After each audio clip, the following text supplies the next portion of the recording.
भगवान कहाँ है? भगवान इस ब्रह्मांड के बाहर और भीतर हर जगह स्थित है। दुनिया में ऐसी कोई जगह नहीं है जहां वह ईश्वर ना हो। यही कारण है कि भगवान को सर्वव्यापी कहा जाता है, क्योंकि वह ईश्वर अपने शक्ति और सामर्थ्य से समस्त जीवों में है, वस्तुओं और भूतों में पूर्ण रूप से विराजमान है। उसे देखने के लिए दिव्य दृष्टि की आवश्यकता है और अपने अंतःकरण में ध्यान लगाने की आवश्यकता है, अर्थात मेडिटेशन करने की जरूरत है। हम सभी को यह बात जान लेनी चाहिए कि वह परमेश्वर अपने सामर्थ्य से तीनों कालों में विराजमान है।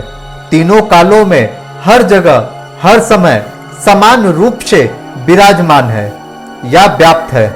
वह ना तो घटता है ना बढ़ता है। ईश्वर का स्वरूप निराकार होने के कारण वह अनंत है, इसीलिए सर्वव्यापक है। इस पूरे ब्रह्मांड में ऐसी कोई भी जगह नहीं जहां वो मौजूद ना हो। वास्तव में यह समस्त सृष्टि उस परमेश्वर स्वामी के भीतर ही तो स्थित है। यजुर्वेद कहता है कि अहम ओम खम ब्रह्म, अर्थात मैं ईश्वर हूँ। मेरा निज नाम ओम है। मैं समस्त आकाश में व्याप्त हूँ, अर्थात मैं ब्रह्म हूँ। मेरा निज नाम ओम है। मैं आकाश में समान रूप से व्यापक हूँ। ईश्वर सर्वव्यापक रूप में होने की वजह से ब्रह्मांड के कण कण में विराजमान है।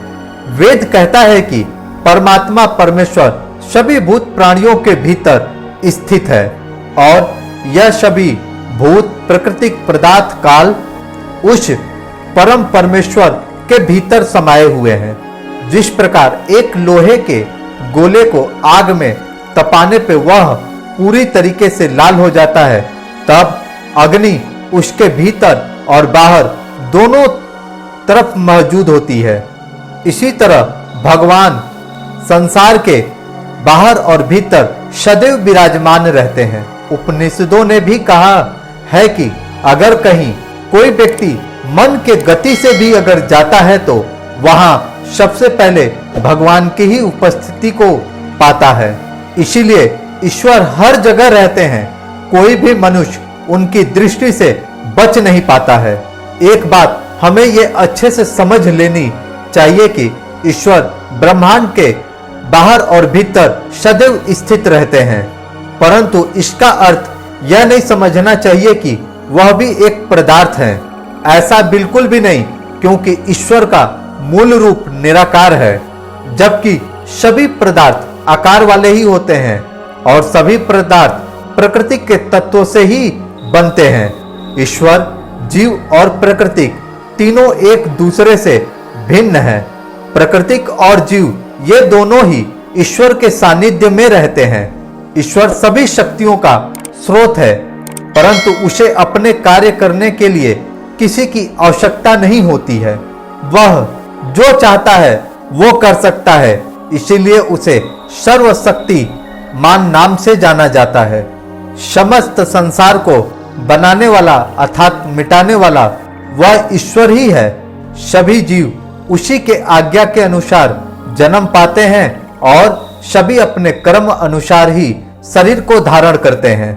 उस परम ब्रह्म परमेश्वर को जानने के लिए जब जीव आत्मज्ञान प्राप्त करता है और निरंतर लगातार अभ्यास करता है, तब उसे समाधि की अवस्था प्राप्त होती है और उस समाधि की अवस्था में वह परम ब्रह्म परमेश्वर के तत्व रूप को जान जाता है।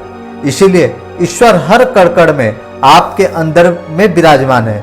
जरूरत है आपको आत्मज्ञान प्राप्त करके उस ईश्वर को जानने की, ईश्वर को देखने की। ऐसे अनेक आध्यात्मिक रहस्यों व विचारों को सुनने के लिए आप हमारे आध्यात्मिक फैक्ट चैनल को सब्सक्राइब करें, साथ ही वीडियो को लाइक करें और शेयर करें।